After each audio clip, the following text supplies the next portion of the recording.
Dr. Sara Perry is a professor, of course, of management in the Hinkhammer School of Business at Baylor University. She is an expert in how employees and leaders experience stress in the workplace, including, and perhaps most importantly, in remote work settings. She has been consulted recently by the New York Times and other major news and media outlets with regard to the broad rollout of remote work across the world in response to COVID-19.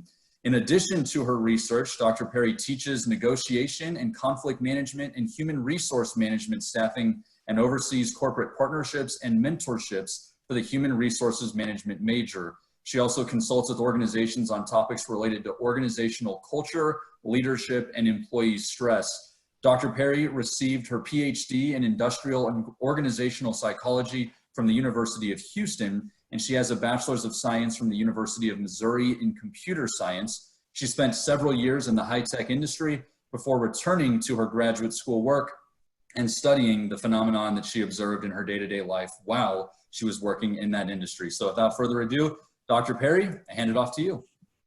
Thanks, Ryan. Hopefully everyone can see my screen here. I am thrilled to be with you today, and now my lamp just went crazy. There we go.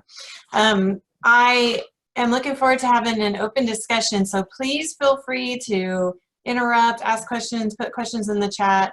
I'll pause pretty much almost every slide to give you a chance to do that, so I would love to hear from you as things resonate with you or as you have questions for follow-up. I also have on this front slide my contact information, and as Ryan said, I'm involved with the Human Resource Management major.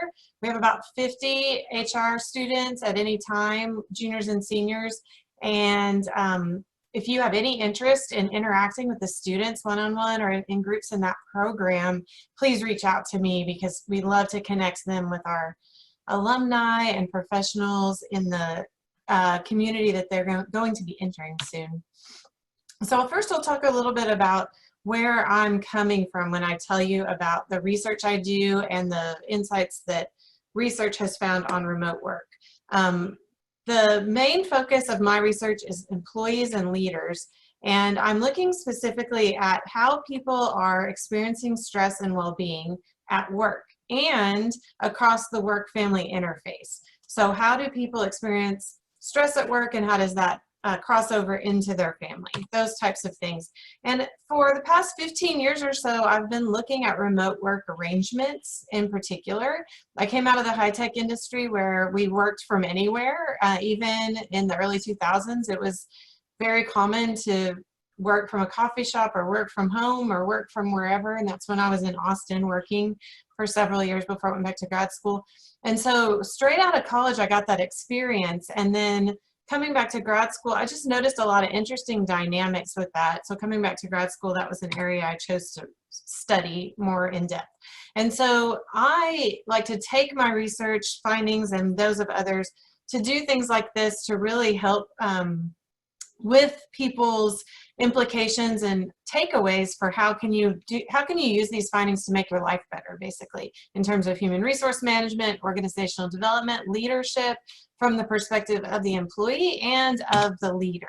So we're going to start with the first question.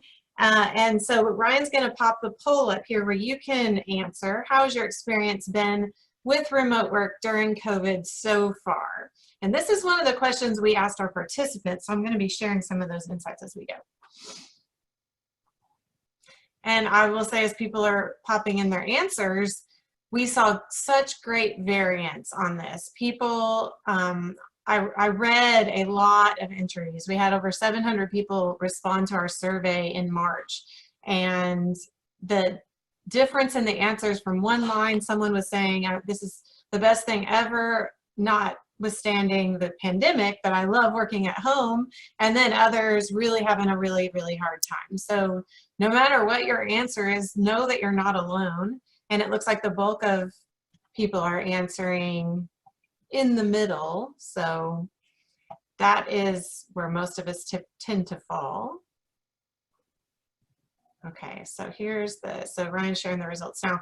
So you can see most people did land kind of in the middle, but there are some people that really thrive in the conditions of remote work, again, notwithstanding the hard things going on in the world. And there are people that really have a difficult time with it. So we're going to see some of those nuances. That's what I'm going to share with you today. And I'm going to share some quotes. I'm going to share some trends. Either way, wherever you stand, just know that you're not alone. So this is one quote from a participant. I am living my best life. This was to the prompt of, well, how would you describe your well-being right now in terms of your work, your psychological well-being, spiritual well-being, physical well-being, all those things. And this is just one of the hundreds of responses that I got to read through. And it's so interesting. You're in the middle, and this was in March when all of this was still pretty new. And to read someone say, I'm living my best life, I love this so much, you know, except for the fact that it is scary and dangerous. But I have so much freedom and I no longer mind working since I can just stop whenever I'm finished. I don't have to wait till 5 p.m. anymore. What this is really alluding to is this idea of autonomy and this idea of doing work that is meaningful and not having to sort of be at the bidding of others all the time. And that's something that we know really impacts employee motivation.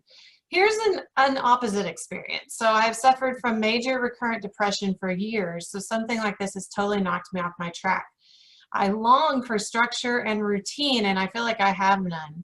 So this is someone that maybe they do have a lot of autonomy right now and they really don't like it. And they don't want to be so left on their own. So we're going to see a wide range of people. By the way, I'm going to share the longer versions of these quotes later. The blue circle, the person in the blue circle also mentioned clinical depression. And this person said, I'm doing the best I've ever done with it. So, you know, even with clinical diagnoses, people react so differently, even with a similar diagnosis. So let's talk a little bit. I'll just give you a really high level overview of what I've been doing and then where these results I'm going to share with you have come from. So around the first and second week of March was when probably most of us started being impacted by COVID in the US. And before that time, we actually had started a study of people who work remotely and their spouses and in the US. And so we had already collected data on these people by the time COVID hit in the US. So we got about 100 spouses and employees who we call pre-COVID. So these are our pre-COVID data points, and we have all of the people here are what we call veteran remote workers, vets for short. So this has nothing to do with the military. It's just that they are veteran remote workers.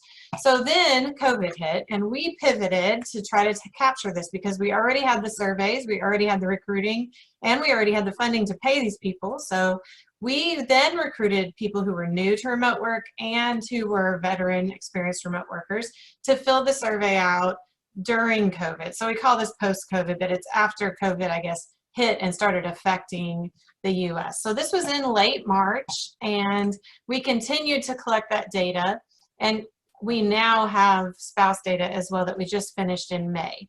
So during this time, I was also approached by a consultant who's in Canada who was doing some research similar to this, but he was doing an international survey of remote workers and not precluding people who weren't in a couple, because our study was focused on couples and domestic households. But he was just looking at everyone, and his survey was much simpler. You got a lot of feedback right after you took it with your results and how you compare to others. So I participated with him in that and kind of helped him design that. And some of the results I share are from that study.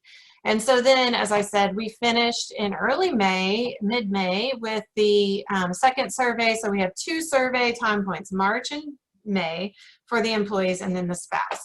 And so we have some really interesting data. We've actually just finished this last one. So I don't have data from that yet because we are just finishing cleaning the data set. But soon I will have that data, and we will be writing that up this summer. So here's some preliminary findings. The first question that we were interested in was, who is the most well-equipped for this? Who is doing the best during this time? And it really, we saw them split into 2 categories. So the people in the blue box are people that are home alone without kids, so either they're young or old, but they're home without kids, or they're home with extended family and extra help. So they have kids, parents are home, and the grandparents are home, or other aunts, uncles, extended family. They seem to be doing the best, or maybe are the most well equipped. They seem to have the most positive responses about how they're doing. And then on the right hand side, you see the most challenging. The people who are working at home without their partner and with kids at home are having the hardest time overall. People who also are with their partner and their kids are also having a somewhat difficult time just trying to manage all of it. And people who are home alone, we're seeing are experiencing, of course, the most isolation, especially during the early days of shelter in place, when people were stuck at home if they live alone and they couldn't go anywhere. That was really challenging for people.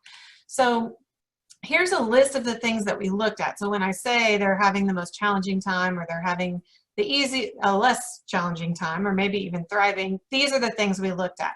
WFC, FWC, that is work-family conflict, family-work conflict. So work interferes with my family, family interferes with my work.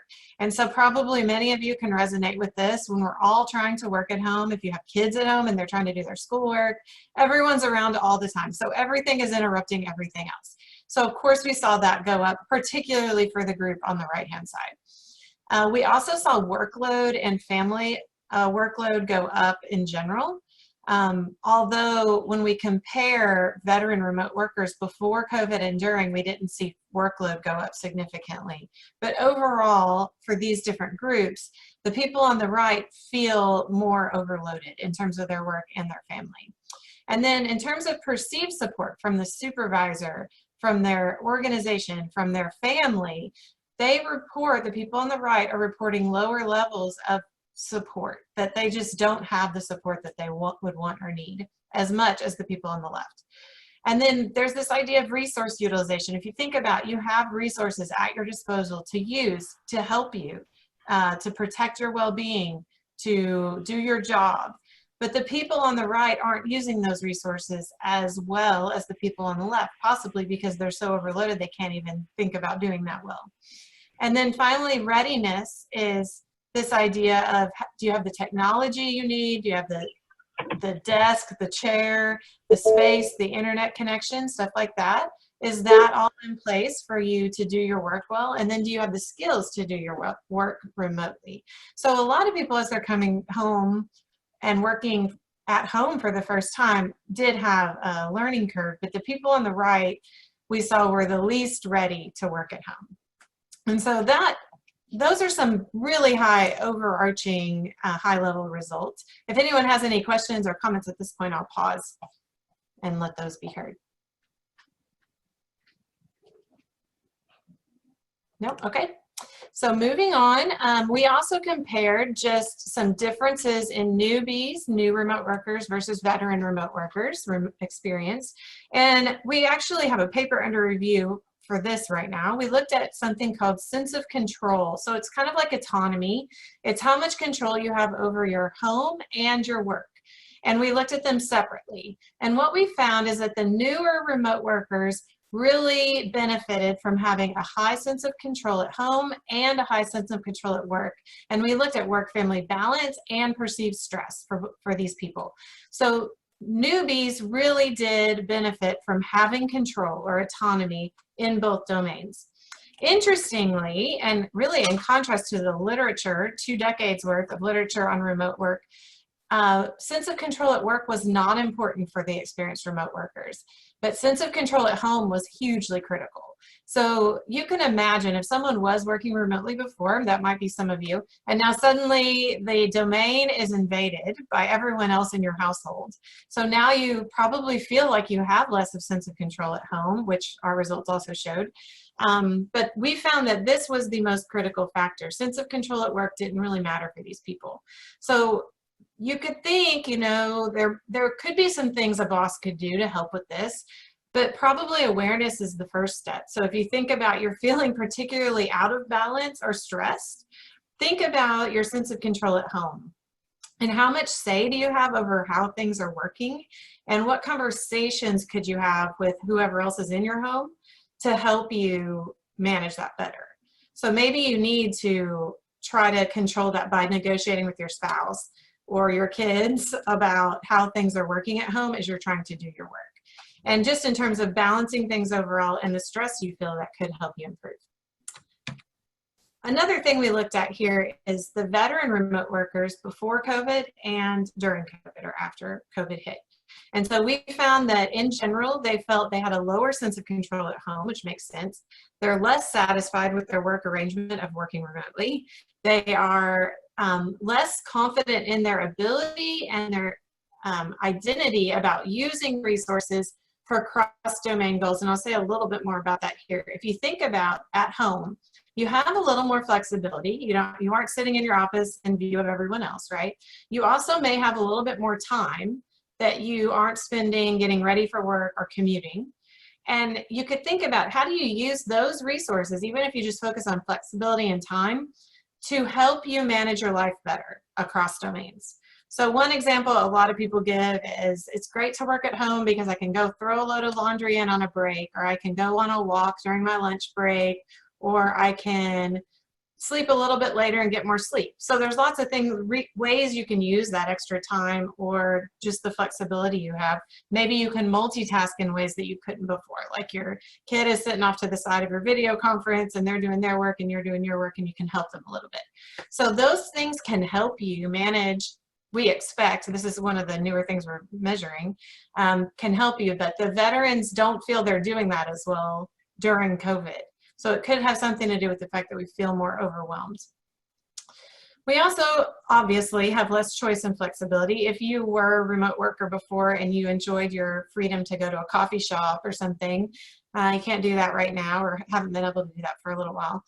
That's less choice or flexibility. And then psychological well-being has gone down. We also, of course, have higher permeability, which is really the interruptions you experience across the work-family boundary. So work is interrupting your family life, family is interrupting your work life. Now, something that I think is also just as important to note is that a lot of things have not changed. So veterans, this is for veterans specifically, experienced remote workers, have not reported higher levels of workload. So they don't feel more overloaded. It's just the other things are interfering with their work. They don't feel like their fit is worse. They still feel like they fit with their job. They feel like their needs are being satisfied. This is key in terms of autonomy and relating to others, connecting with other people. Those things are still being satisfied. They feel a sense of belonging. They still feel the same level of work-related stress, but it's probably the stress of the rest of life that is getting to us. They still work as interdependently with their team. They still prefer the same level of segmentation, work versus family. Of course, those preferences might not be met at the moment. So if I prefer to keep things separate, I'm probably not going to be too satisfied with how that's going right now. And then, of course, personality doesn't change. Loneliness has not changed, at least in March. It was not reported to be changed. And sense of control at work has not changed. I do have an asterisk here because some of these things, how they impact other things, like workload has more of an impact on work-family conflict right now than it did before. But people aren't reporting that they have more workload in terms of veterans before COVID or after. So I'll pause again for questions, comments, or anything else, discussion at this point. Okay. All right, so continuing on, here's some, I find qualitative findings very interesting. This is where we ask people open-ended responses. And so what we did here, we had about over 700 people respond to our survey. Not everyone gave answers to the open-ended responses, but we saw a wide range of reactions, as I mentioned in the beginning. We coded these as kind of along the lines of the poll question I gave you at the beginning. So how well are they doing in terms of the answers they gave? And if they were really clear about where they were, then we coded it. If it wasn't clear, if it was kind of vague, then we didn't code it. So we had 236 people say something that was clear. They were doing pretty well. They were doing pretty good to excellent. 193 was okay to moderate, which is where the bulk of our group landed today. And then 130 said something that seemed that they were doing terribly, or very poorly. And so that's the group that all leaders need to be on the watch out for, as well as coworkers if you have someone on your team that's in that category. In terms of the issues that are stressing people out, the number one issue was health, safety, security, basic needs. Remember, again, this was in March. So this was people worrying about grocery stores, toilet paper, are they going to have enough food to feed their family? Everyone was kind of going crazy for a little bit there. And so people were mainly worried about this. And this supports what all psychologists have said for hundreds of years, that the basic needs have to be met first before people can even think about the higher order needs, like work and cognitive tasks and anything else. We have to meet our basic needs first. So that was the number one concern. The second most commonly expressed concern was just the level of stress people are feeling. So even some of the people saying they were doing pretty well would also mention stress in their lives. Of course, we're experiencing a stressful situation, whether they mentioned depression or anxiety, or they just said things are stressful. We also had quite a lot of people, though, say that they were feeling grateful for something, that they were grateful for more time with their family maybe, or they're grateful to be able to work from home, that they were optimistic about how this was going to help their family be stronger in the end, stuff like that. A lot of people also mentioned some kind of proactive coping, like exercise or things that were going to keep them healthier. Quite a few people mentioned a spiritual practice that was helping them stay centered and focused and prioritized. Now, of course, we had, and these are in descending order, you can see the number of people mentioning each of these in the parentheses. So isolation was something a lot of people missed something. So we had quite a few people in our sample that were commuters on public transit, and they were missing what they do on public transit, or even walking to the train, the exercise they get by walking to the train each day, or the music they get to listen to as they commute to work. If you think about, that might be something you're missing if you haven't been driving anywhere.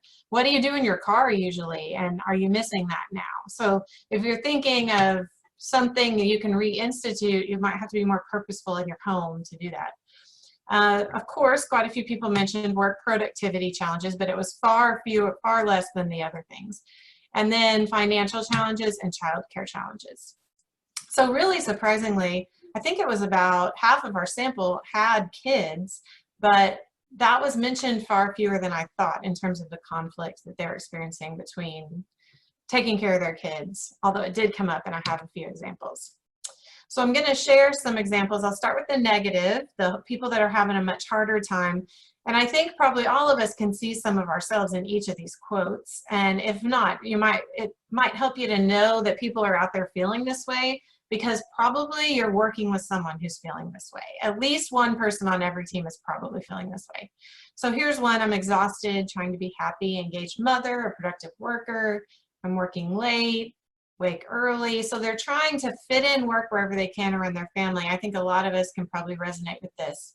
I've been ignoring my husband and his needs because I'm so drained. And this quote about we can't work a full day with a kid and expect it to all be okay. Working full-time as a parent is a double workload, not to mention all the other things you have to do. So this is something to be really aware of if you lead people, and to ask people how they're doing. You don't have to pry into their personal life, but to ask them about how they're balancing everything could be a good way to connect with your workers and make sure that they have what they need from you. Here's another one that gets at it just in terms of feeling depleted. I'm tired all the time. I can't get in front of myself. I'm stressed everywhere. I'm anxious everywhere. This last statement, I do not feel in control of myself at home. A lot of people mention this, that they haven't been able to institute the structure that they need and crave. So that's something that a leader could also help employees with, is teaching them or helping them, coaching them with some skills about how to set up a good structure for their day or for their work. I showed this one at the beginning, but the last part I left off was physically it is far more difficult to eat healthy, and I find myself constantly snacking. I'm sure some of us have been a victim to this, and this came up a lot actually, how people were eating because the kitchen was just right there. And so having self-control and all of those things are a big concern for some people. Now here's some positive comments. Again, same question. The question on all of these was, how would you describe your well-being right now? So this person says, amazing. I love working from home. I'm so much more connected and productive and spending time with family. So they are grateful for having the best of both worlds. This person makes a contrast to how much better they feel now versus when they have to go into the office. And and just attributing it to spending more time at home and being able to balance is what they're really alluding to here.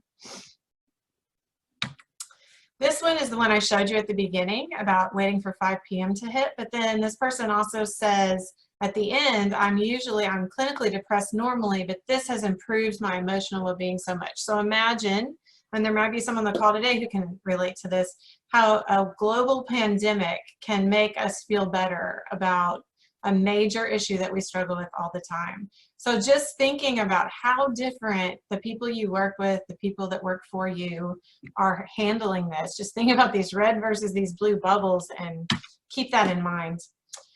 This one's kind of funny because they start with talking about sleeping more and practicing yoga, but then mentally better because I don't have to deal with mundane, unnecessary chit-chat, banter in the office. I can just focus on getting things done. So I know that's one of the benefits of remote work is you're usually less interrupted. Depending on your home situation, that might not be true right now. But some people really don't like chit-chat, small talk. You know, a lot of introverts mentioned, I'm very introverted, so this is great. But then there are a lot of extroverts talked about how hard it is for them. So different people need different things. And I think the key message is to know everyone's going to be unique. And we really have to try to connect with everyone to understand how they're doing. So this brings me to the second poll question, which best describes your team or your coworkers or your boss or whoever you find yourself working with in whatever capacity, whether it's volunteer or for pay. It'll be interesting to see here how much we know about how others are doing. And while we're waiting for the poll to come in, I'd welcome any questions or comments too.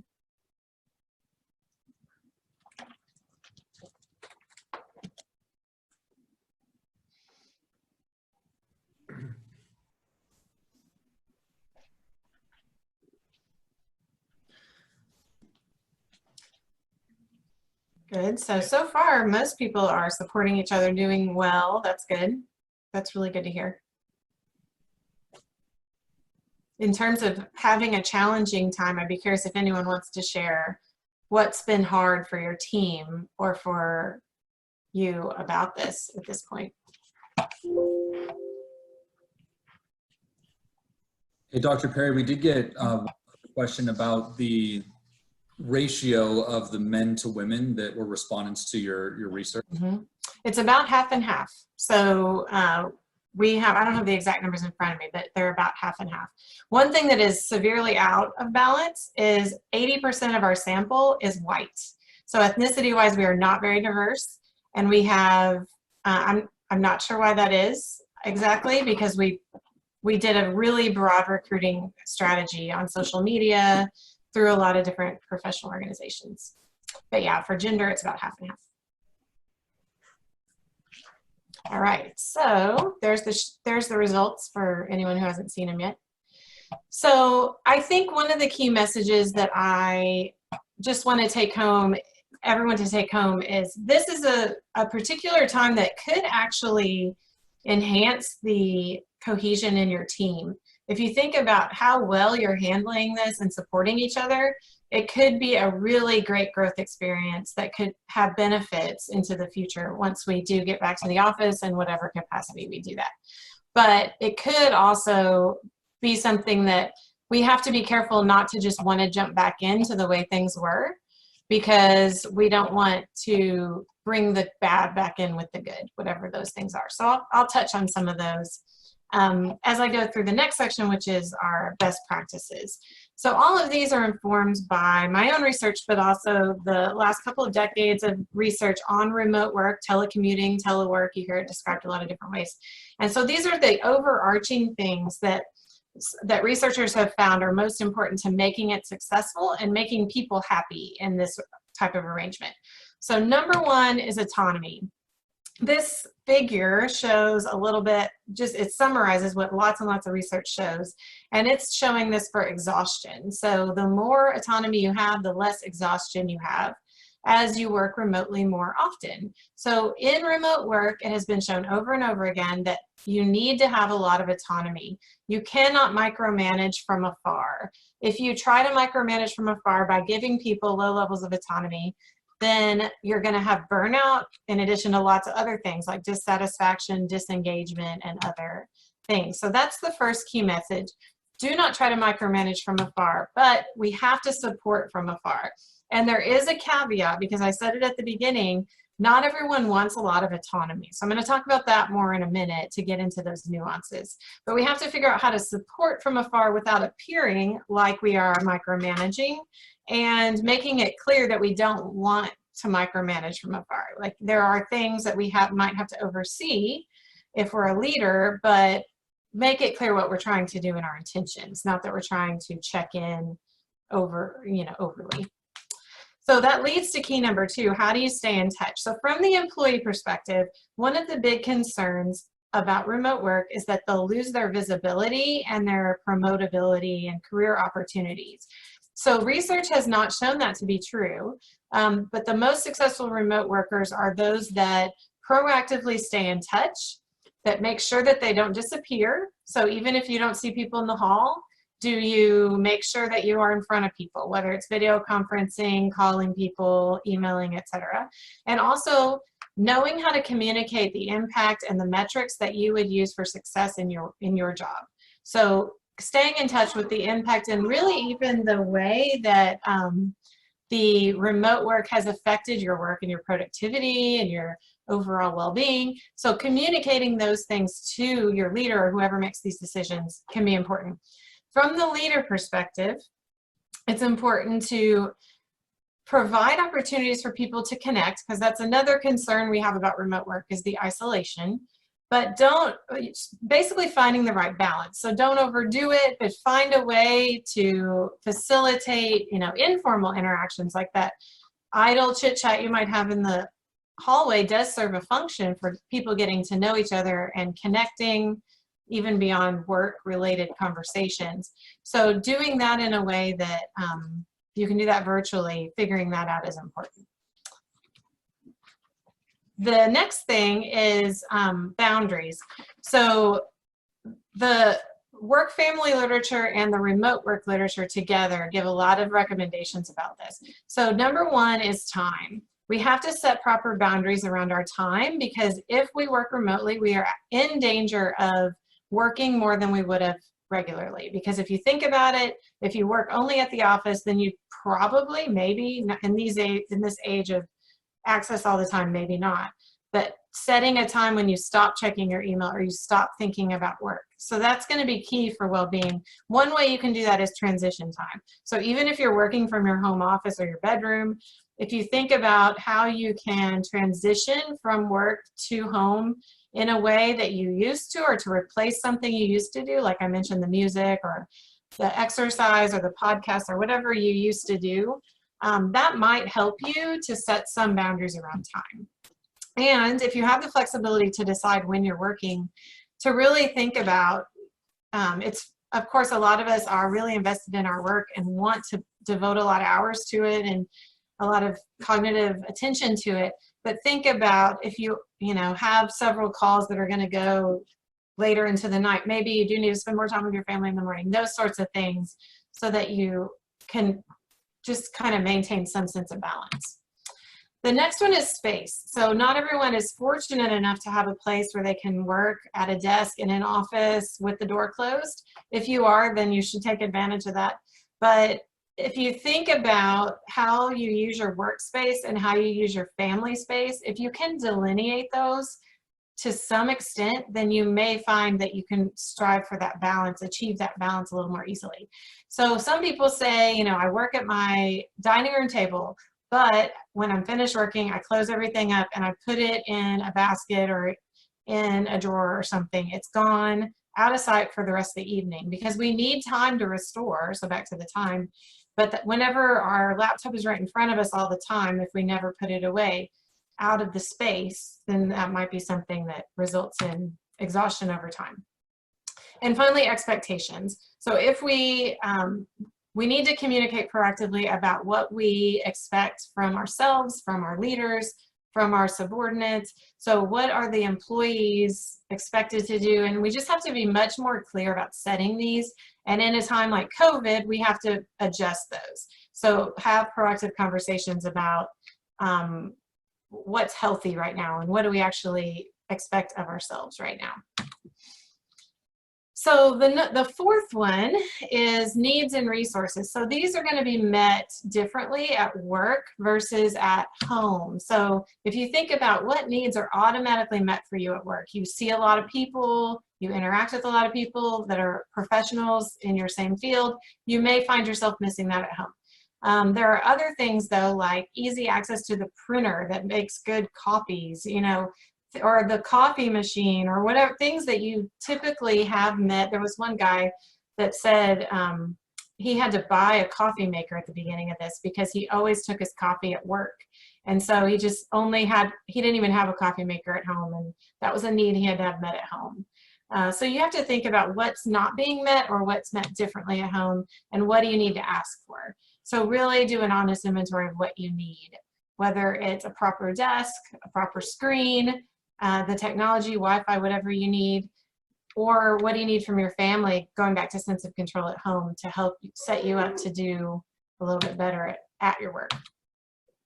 And then the final question along these lines is, what can you do with that extra time, flexibility, space, whatever it is, freedoms that you have now from working at home, what can you do with that to meet more goals for yourself, self-care, family care, and family productivity, those sorts of things, and your work. So just to intentionally ask yourself a few of these questions could help. And the final key is individualized consideration. That means each remote worker is different. And this funny little graph I have up here is one example of what's been shown over and over again of one individual difference that really matters for remote work and autonomy. So we found in a series of studies that emotional stability is a huge differentiator for whether people want autonomy or not. You can see the yellow circle, high autonomy, low emotional stability, have basically a downward trend when they work remotely. So these people feel the least that they have their need for autonomy satisfied. Basically, it's describing a misfit. They have too much autonomy, they have more autonomy than what they want or need. People up here are much more satisfied, low autonomy, low emotional stability. And we replicate this to, you see the same responses for exhaustion, disengagement, dissatisfaction for people who have high autonomy and are low in emotional stability. You might be asking what I'm talking about with emotional stability. This is one of the big personality traits we look at. It really just describes how even keel you are, or how much you feel and experience and internalize emotion. So if you really feel like you ride that roller coaster of emotion, you feel the highs really high, you feel the lows really low, that's a lower emotional stability.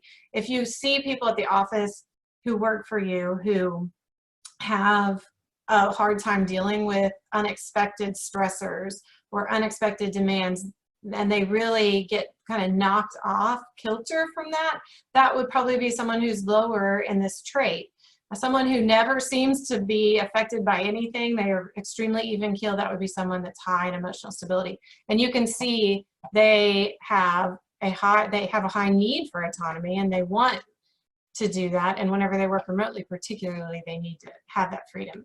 So this is just one example. There are many other things that people vary on, but as a leader especially, we need to consider these unique needs, these unique wants, and how that affects how to support these people, all the people on our team.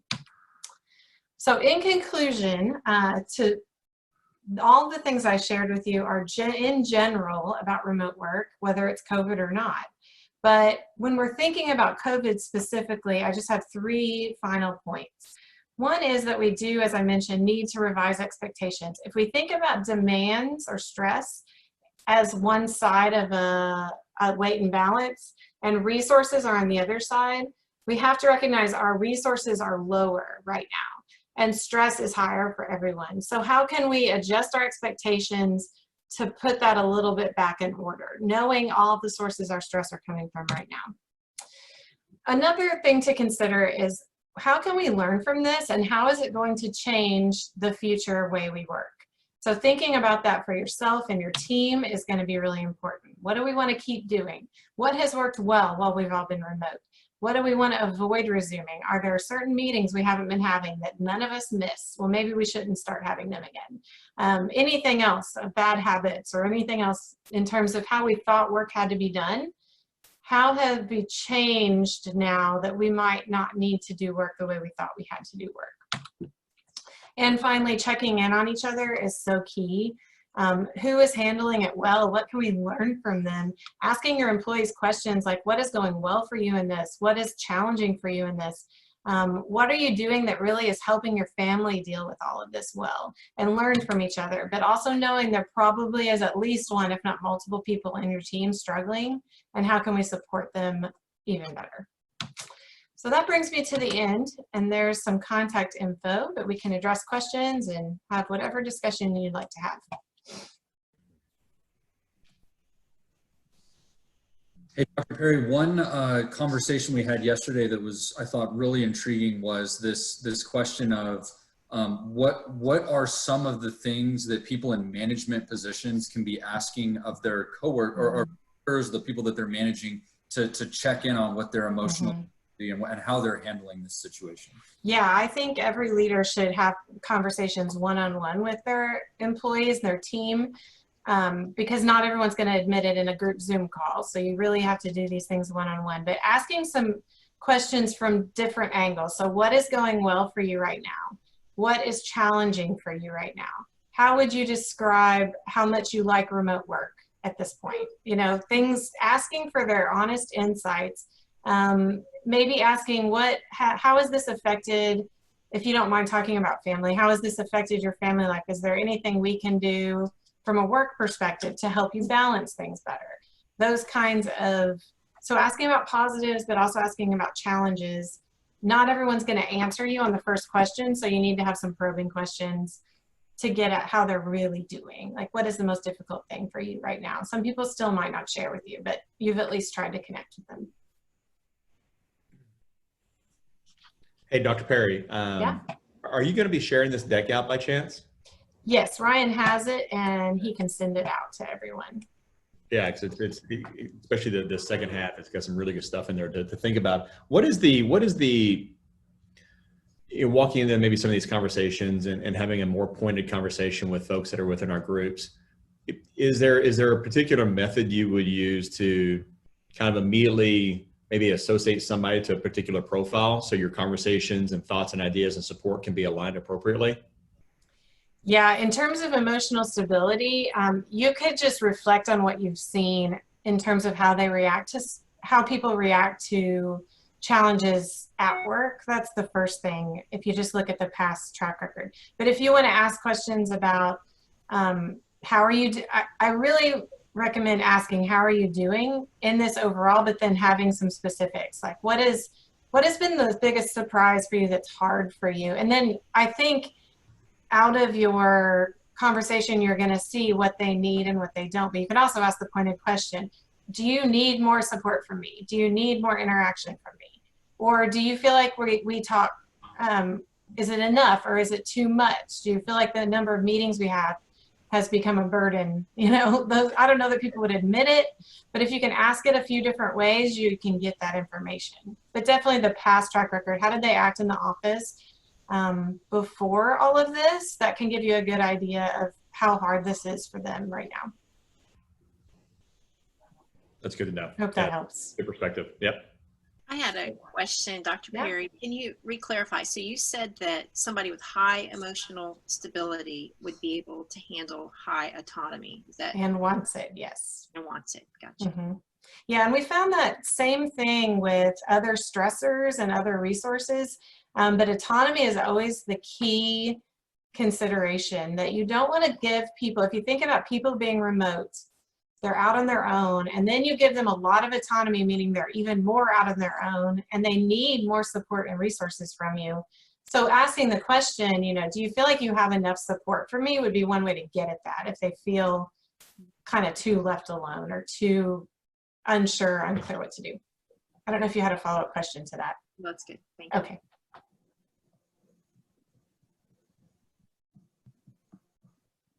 Anyone else?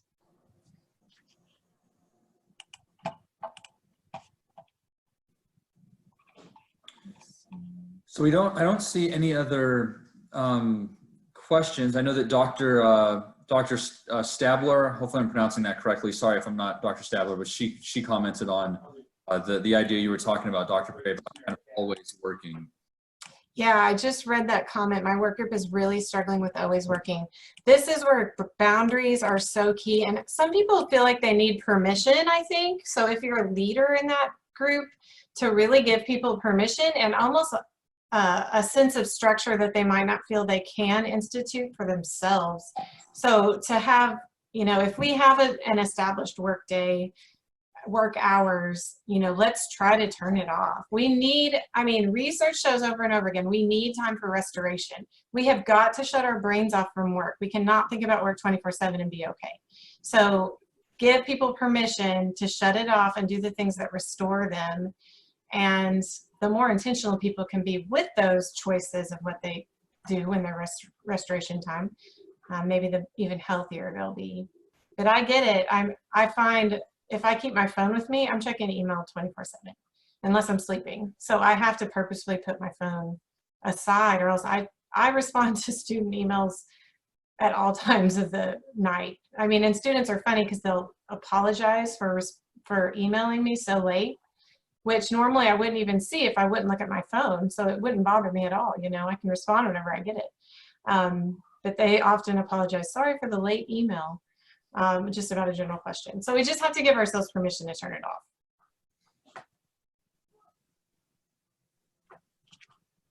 Anything else?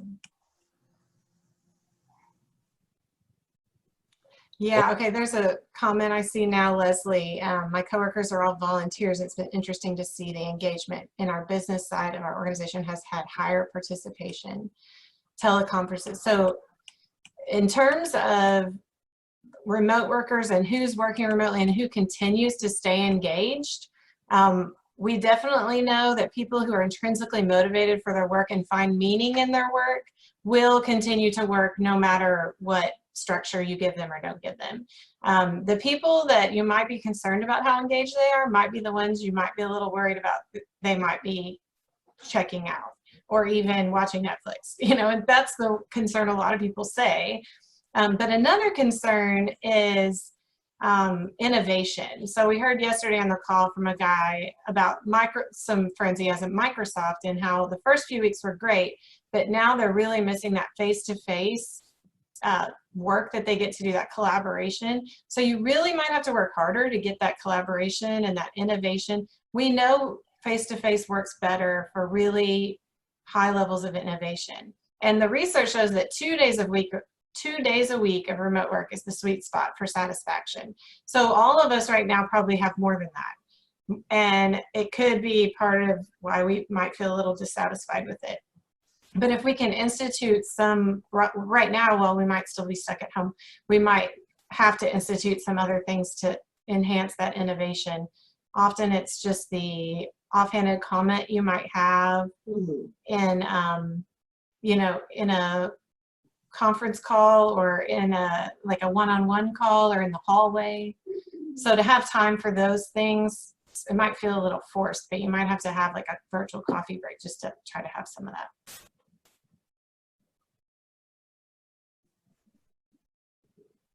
Well, Dr. Perry, I want to make sure that we thank you for taking the time today. I think, I don't want to speak for the whole group, but I think I've got a couple text messages and messages on the chat privately that people really enjoyed this. So I really Good. Thank you. Thank you all for being here. And feel free to follow up with me, connect on LinkedIn, or just send me an email if you need anything or have any other questions.